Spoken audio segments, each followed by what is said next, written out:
Good morning/afternoon/evening, everyone. Let's talk about something we've all done. You're having a tough day and someone asks, "How are you?" And before you know it, you're knee deep in a monologue about your bad boss, your stress, your worries, laying it all out like a buffet of burdens. But here's the thing, not everyone deserves to hear your problems. I don't mean you should suffer in silence, and I don't mean you should bottle everything up until you explode. What I mean is that sharing your struggles isn't just about talking, it's about who you talk to, why you're talking, and what you expect in return. Imagine your life as a theater. There's a stage, you standing in the spotlight, living your life, telling your story, and then there's the audience. Some people are sitting right up front, so close they can see every detail, the good, the bad, the real. Some are in the middle rows, watching from a bit of a distance. Others are way in the back, barely able to make out what's happening. And then there are those standing outside, hearing only bits and pieces through whispers, gossip, or secondhand stories. Here's the truth, not everyone deserves a front row seat to your life. We live in a world where sharing is easy, a quick post, a text, a conversation in passing, and suddenly our struggles, our pain, our most personal moments are out there for everyone to see. But the reality is not everyone should see everything. Not everyone should be given access to your most vulnerable parts. Front row people versus background people. Think about the people in your life. The ones who have shown up for you, not just when things were good, but when things were messy. The ones who listen without judgment, who hold space for you, who protect your truth rather than spread it as gossip. These are your front row people. They have earned their seats. But then there are the others. The ones who ask, "How are you?" but don't really want an honest answer. The ones who listen just enough to use your struggles as fuel for their own conversations later. The ones who disappear when things get tough, but somehow always show up for the highlight reels. It's important to recognize the difference. Not everyone who smiles at you is a safe space. Not everyone who offers a listening ear is actually listening with good intentions. Earning a front row seat is a privilege, not a right. And it's up to you to decide who gets it. When you're about to share your struggles, ask yourself, has this person been there for me in the past consistently? Do I feel safe being vulnerable with them? Have they shown they can handle my truth without judgment, advice I didn't ask for, or turning it into gossip? Do they make space for me, or do they just tolerate my struggles out of politeness?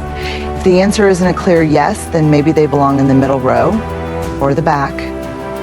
Protecting your energy is precious. So is your story. And when you allow the wrong people into your front row, you risk more than just frustration. You risk exhaustion, betrayal, and emotional burnout. Have you ever shared something deeply personal only to walk away feeling worse? Like the person didn't really understand? Like they dismissed your feelings or made it about them? That's because you gave front row access to someone who wasn't meant to sit that close. Rearranging your seats. The good news, you get to decide who sits where, and you don't owe anyone a permanent seat in your front row. Some people start out close, but over time you realize they don't belong there. That's okay. You can move them back without guilt. You can love people from a distance. You can be kind without being completely open. Boundaries are not walls, they are filters. They help you decide what comes in and what stays out. They protect your peace, your heart, and your energy. Closing thoughts. Not everyone deserves a front row seat in your life. That's not about being closed off. It's about being intentional. Give your energy to those who cherish it. Share your struggles with those who respect them. And above all, protect your peace. Because the people who truly belong in your front row, they'll show up for more than just the performance. They'll be there for the rehearsals, the mistakes, the behind the scenes chaos. And those are the ones worth keeping close. We all crave connection. It's one of the deepest human needs, the desire to be seen, heard, and understood. And somewhere along the way, many of us were taught that connection comes from sharing everything, from opening up completely, from laying out our struggles like an open book. But here's the truth, oversharing isn't connection. Connection isn't about how much you reveal, it's about the depth and authenticity of the exchange. It's about mutual trust, respect, and understanding. Dumping your problems on someone doesn't automatically create closeness. It can actually do the opposite. It can push people away, overwhelm them, or create relationships based on emotional dependency rather than true support. The difference between vulnerability and oversharing. Vulnerability is powerful. It's what allows us to build meaningful relationships. But vulnerability requires boundaries while oversharing ignores them. Vulnerability is intentional. It's sharing with someone who has earned your trust in a way that fosters understanding and connection. Oversharing is unfiltered. It's unloading your emotions on someone, often without considering whether they have the capacity to hold them. When we overshare, we might think we're creating intimacy, but real intimacy isn't just about disclosure. It's about reciprocity. A deep connection isn't built by flooding someone with personal information. It's built through shared experiences, mutual respect, and trust that grows over time. Why do we overshare? Oversharing doesn't happen randomly.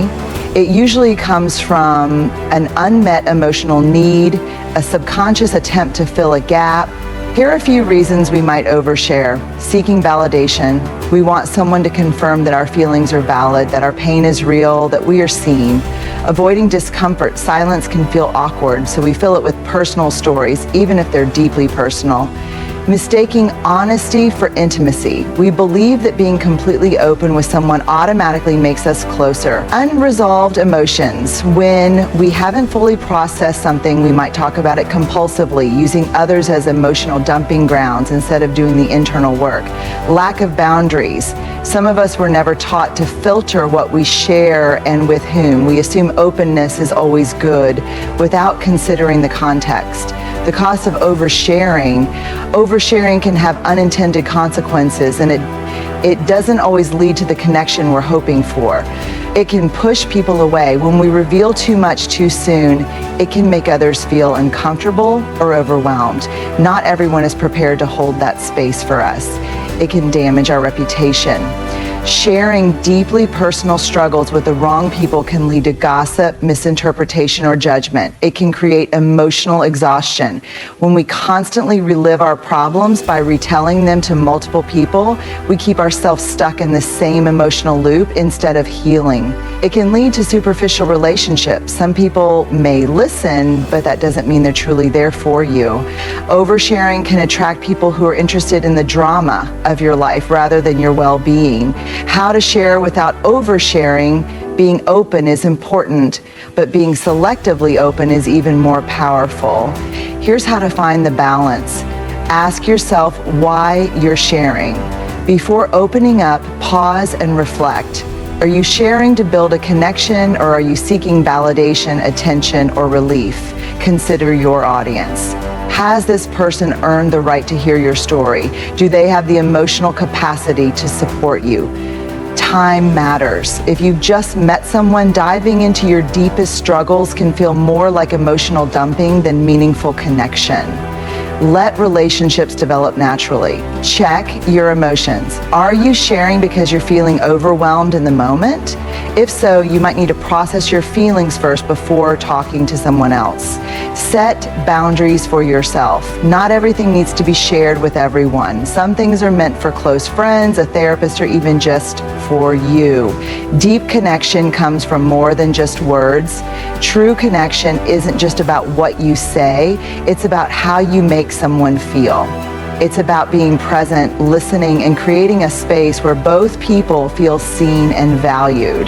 The next time you feel the urge to overshare, take a step back, breathe, ask yourself, is this bringing me closer to real connection, or am I just looking for temporary relief?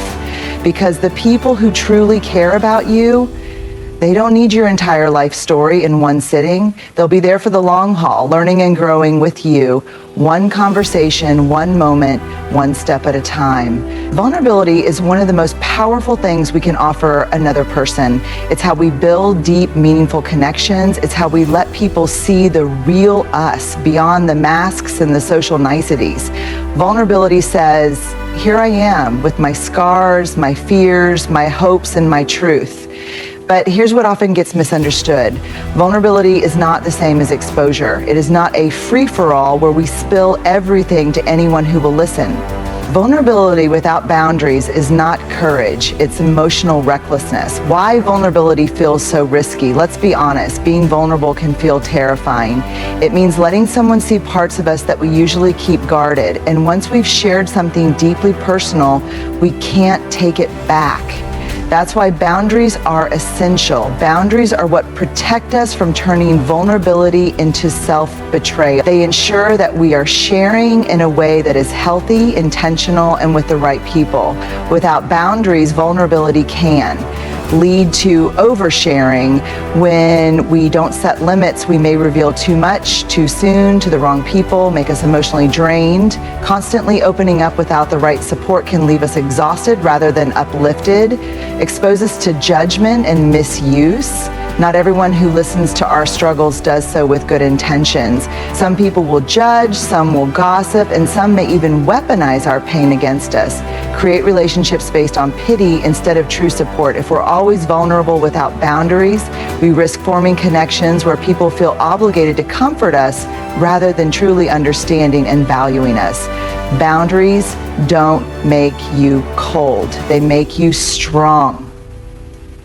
A lot of people confuse boundaries with being closed off. They think that if you don't share everything, you're being distant, guarded, or even fake.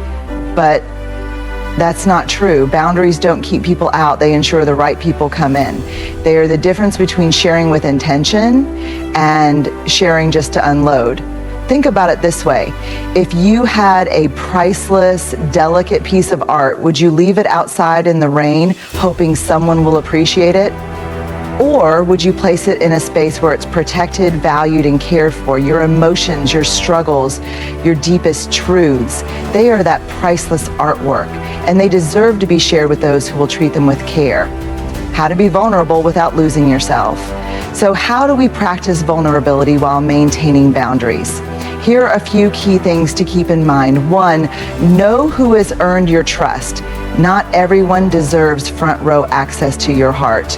Vulnerability should be a gift given to those who have proven themselves trustworthy over time. Before opening up, ask yourself, has this person shown me support and understanding in the past? Do they respect my feelings or do they minimize them? Can I trust them to hold my truth without turning it into gossip or judgment? If the answer is no, they are not the right person to be vulnerable with. 2, choose the right time and place. Vulnerability is not meant to be impulsive. It's not about blurting out your deepest fears in the middle of a casual chat or oversharing in a public setting. Intentional vulnerability happens in safe spaces with people who can hold it with care. Ask yourself, is this the right time? Is this the right person? Will I feel better after sharing, or will I feel exposed and regretful? 3, understand what you need from the conversation before sharing. Pause and reflect. Why am I being vulnerable right now? Am I looking for comfort, advice, validation, or just someone to listen? Being clear about what you need helps you set boundaries around how much you share and with whom. 4, don't use vulnerability as a shortcut to connection. Sometimes we overshare because we want to fast track intimacy. We think if I tell them something really personal, they'll feel closer to me. But deep relationships aren't built through rushed vulnerability. They grow through consistent trust, respect, and mutual care. True connection isn't about dumping emotions. It's about building a foundation where both people feel safe. 5, pay attention to how people respond when you share something personal. Observe how the other person reacts. Do they listen with care? Do they make space for your feelings? Or do they seem uncomfortable, dismissive, or quick to change the subject? A healthy response to vulnerability looks like active listening, respecting your feelings, keeping what you shared private, offering support without trying to fix you. If someone consistently reacts poorly to your vulnerability, that's a sign they may not be a safe person to share with. Vulnerability plus boundaries equals real strength. Vulnerability is not weakness. It's one of the bravest things we can do, but true strength comes when we combine that vulnerability with boundaries. Boundaries remind us that we don't have to share everything with everyone. Our emotions deserve to be handled with care. Not everyone has earned the right to hear our story. So the next time you feel the pull to be vulnerable, pause and ask yourself, is this a safe person? Is this the right moment? Will this bring connection, or will it leave me feeling exposed? Because when you protect your vulnerability with boundaries, you don't just build stronger relationships, you build a stronger you. Energy is one of the most valuable currencies we have. Unlike money, which can be earned and replaced, your energy is finite. Once it's spent, it takes time to replenish. Every conversation, every interaction, every thought. Everything you engage with either gives you energy or takes it away. And yet many of us give away our energy freely without thinking twice. We entertain draining relationships, overextend ourselves for people who wouldn't do the same for us, dwell on things we can't change, and waste mental space on opinions that don't serve us. We forget that our energy isn't just some unlimited resource, it's a sacred force that fuels everything in our lives. If you want to live a life that is full, meaningful, and peaceful, you have to start protecting your energy. Where is your energy going? Think about the way you spend your time, the conversations you have, the thoughts that occupy your mind, the commitments you take on. Are they adding to your life, or are they silently draining you? Here are a few things that quietly steal your energy without you even realizing it. Toxic relationships. The people who always take but never give. The ones who bring drama, negativity, or manipulation into your life. Overcommitment, saying yes to everything because you don't want to disappoint anyone, even when it leaves you exhausted. Unresolved emotional baggage. Carrying pain from the past, replaying old wounds, and refusing to let go of things that no longer serve you. Constant comparison. Scrolling through social media and feeling like you're always behind, like you're not doing enough, like you're not enough. Engaging in useless arguments, trying to prove your point to people who are committed to misunderstanding you. Living in the past or future, worrying about things you can't change or things that haven't even happened yet. Now ask yourself, how much of my energy is going to things that don't nourish me? Energy is like a battery, and you need to recharge. Imagine your energy as a phone battery. If you never plug it in, never let it recharge, and keep running multiple apps at once, eventually it dies. That's what happens when you give too much of yourself without replenishing. You wake up tired even after a full night's sleep. You feel overwhelmed even when nothing major has changed. You get irritated easily even by small things. You start feeling resentful of the people who keep asking for more. This isn't because you're weak or incapable, it's because you're running on empty. How to protect your energy. If you want to live with more peace, clarity, and joy, you have to be intentional about where your energy goes. Here's how. 1, be selective about who has access to you. Not everyone deserves your time, attention, or emotional space. Some people will drain you, not because they mean to, but because their presence is exhausting. Learn to recognize the difference between people who pour into you and people who deplete you. Spend more time with people who uplift, inspire, and support you. Limit interactions with people who drain you, gossip, or always bring negativity. Don't feel guilty for distancing yourself from those who don't respect your peace. 2, learn to say no without guilt. Many of us are conditioned to believe that saying no is selfish, but saying no is self-care. Every time you say yes to something that drains you, you're saying no to something that could nourish you. Say no to things that don't align with your priorities. Say no to people who only reach out when they need something. Say no to obligations that leave you feeling exhausted instead of fulfilled. And remember, no is a complete sentence. You don't need to justify why you're protecting your energy. 3, stop giving energy to things you can't control. So much energy is wasted on things we can't change, other people's opinions, the past, things that didn't go as planned. The more you focus on what's out of your hands, the more powerless you feel. Instead, shift your focus to what you can control, your reactions, your boundaries, your mindset, your choices. The people you surround yourself with, let go of the rest. Not everything deserves your attention. 4, take care of your mind and body. Your physical and mental health are deeply connected to your energy levels. If you're constantly feeling drained, ask yourself, am I getting enough rest? Sleep is a non-negotiable. Burnout happens when you push past exhaustion and keep going. Am I nourishing my body? What you eat affects your energy. Junk food, dehydration, and skipping meals will leave you sluggish. Am I moving my body? Exercise isn't just about fitness, it's a way to release stress and re-energize. Am I creating space for stillness? Sometimes the best thing you can do is unplug, be in silence, and allow yourself to just be. 5, choose your battles wisely. Not every argument is worth your time. Not every opinion needs to be corrected. Not every situation requires your emotional investment. Before engaging, ask yourself, does this really matter in the bigger picture? Will this change anything, or will it just drain me?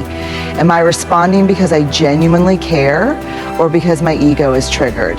If it won't matter in 5 days, 5 weeks, or 5 years, let it go. 6, create a daily energy check-in every morning. Before you start your day, ask yourself, what do I want to focus my energy on today? What do I need to let go of? Who or what is taking up space in my mind, and is it worth it? And at the end of the day, reflect. Did I protect my energy today? What drained me, and how can I adjust tomorrow? The more mindful you become about your energy, the more intentional you can be about where it goes.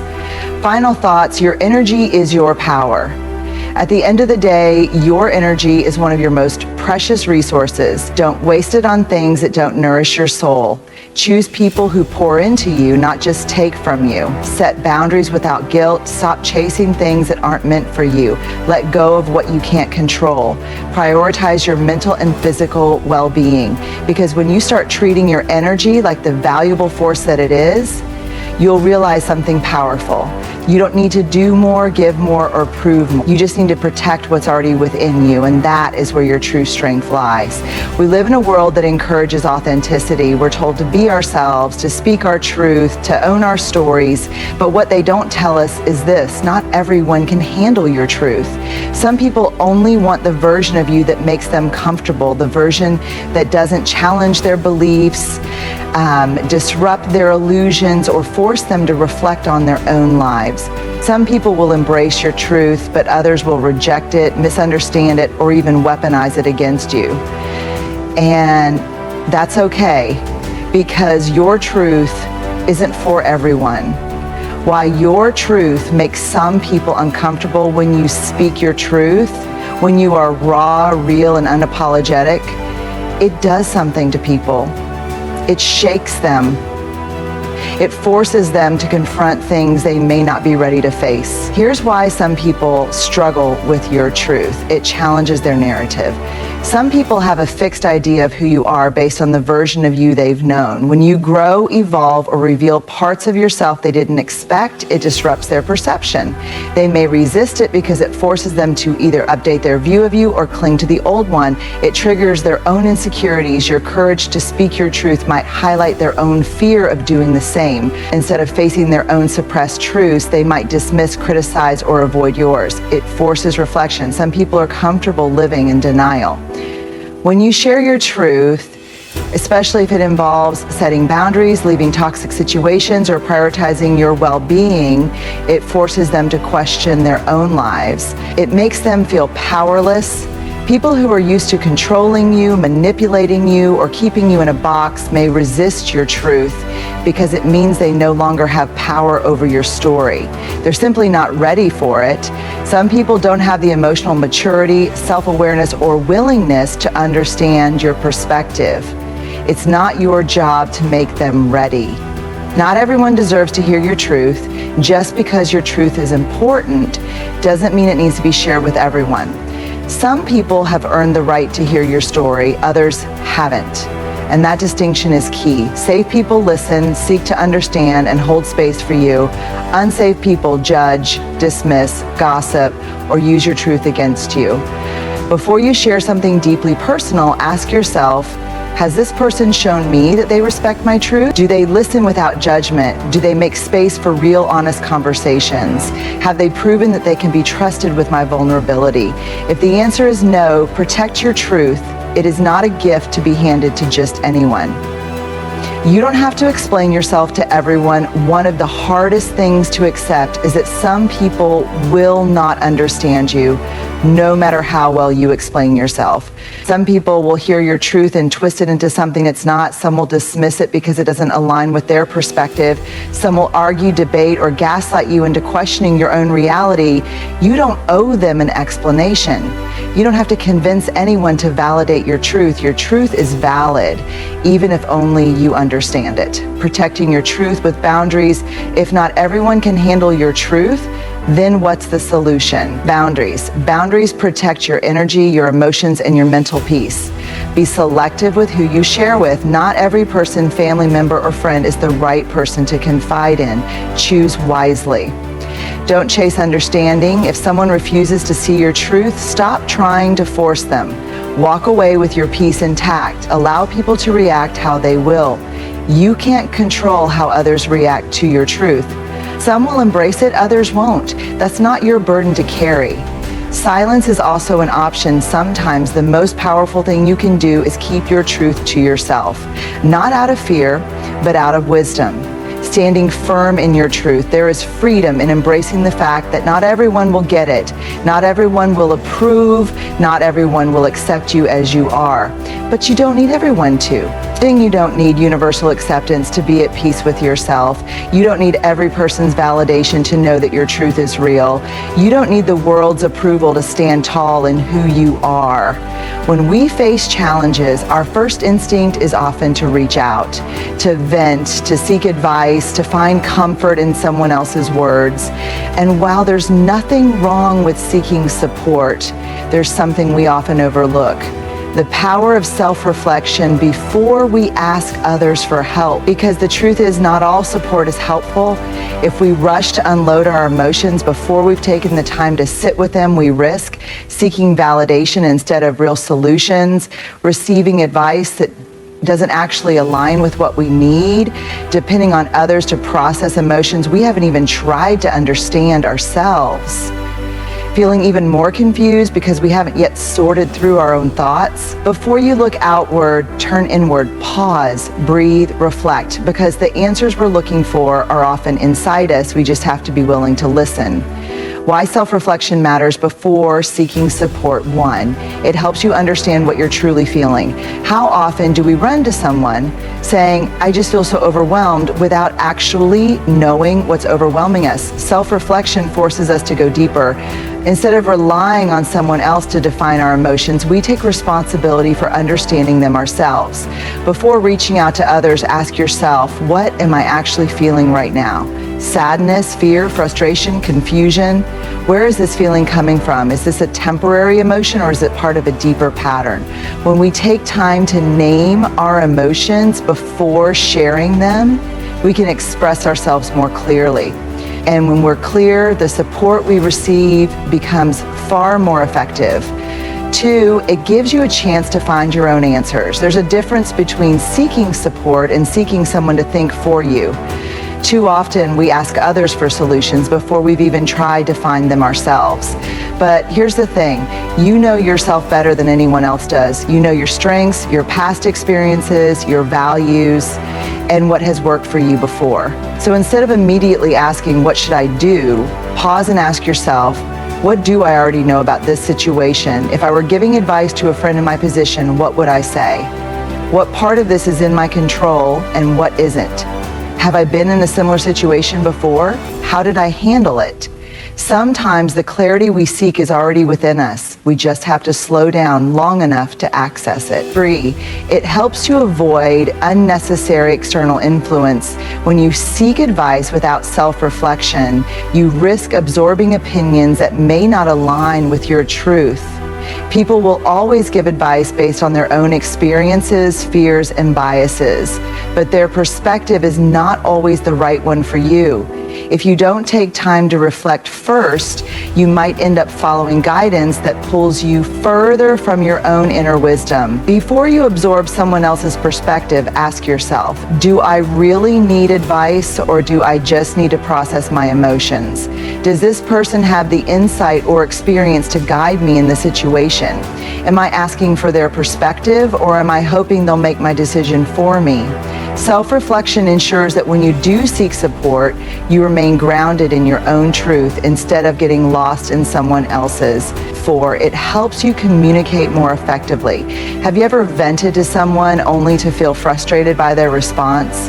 Maybe you wanted comfort, but they gave you advice. Maybe you needed encouragement, but they gave you cold logic. This often happens because we don't always know what we need when we ask for help. And if we don't know, how can we expect others to? Self-reflection allows you to be clearer in your communication. Instead of saying, I don't know what to do, you can say, I just need a vent right now. I don't need solutions, just someone to listen. I'm feeling stuck and I'd love some advice from your perspective. I need support, but I'm not sure what kind. Can you help me talk through this? When we're intentional about what we need, we're far more likely to receive the support that actually helps us. 5, it builds emotional resilience. There is power in knowing that you can process your emotions on your own. That doesn't mean you never seek support. It just means you don't depend on it as your first step. When you practice self-reflection, you strengthen your emotional resilience. You learn to regulate your emotions without always needing external validation. Find solutions within yourself instead of always seeking them outside. Trust your own judgment rather than feeling lost without others' opinions. This doesn't mean you stop leaning on people. It simply means that when you do seek support, you do it from a place of strength, not desperation. How to practice self-reflection before seeking support. 1. Take a pause before reacting. When you feel overwhelmed, resist the urge to immediately reach out. Instead, take a few deep breaths and sit with your feelings. Give yourself time to process before involving others. 2, write it out. Journaling is a powerful way to sort through your thoughts. Before asking for advice, try writing down what you're feeling, what you think is causing it, what you believe you need right now. You may be surprised at the clarity that comes from simply getting your thoughts on paper. 3, ask yourself the right questions. What do I already know about this situation? What is within my control? Have I been through something similar before? How did I handle it? What do I actually need? Comfort, advice, perspective, or just space to feel? 4, take a walk or meditate. Sometimes stepping away from the situation helps bring clarity. Go for a walk, sit in silence, or meditate. Give your mind space to process before seeking external input. 5, decide what kind of support you need before reaching out to someone. Be clear with yourself about what you need. Are you looking for a listening ear, emotional reassurance, practical advice, a different perspective? When you're clear, you'll be able to communicate that to others, ensuring that the support you receive is actually helpful. Life will always bring challenges, and in those moments, it's natural to seek connection, comfort, and understanding. But as we navigate our struggles, we must remember, not everyone deserves access to our deepest thoughts and emotions. Oversharing is not the same as connection. True vulnerability requires boundaries. Your energy is precious, and not everyone can handle your truth. That's why self-reflection before seeking support is so important. It allows you to understand your emotions, find clarity within yourself, and choose the right people to lean on. You don't need to explain yourself to everyone. You don't need validation from people who don't respect your truth. And you don't need to share your struggles with those who haven't earned the right to hear them. Instead, trust yourself, protect your peace, honor your journey, and most importantly, remember that your truth is yours to share, but only with those who can truly hold it with care.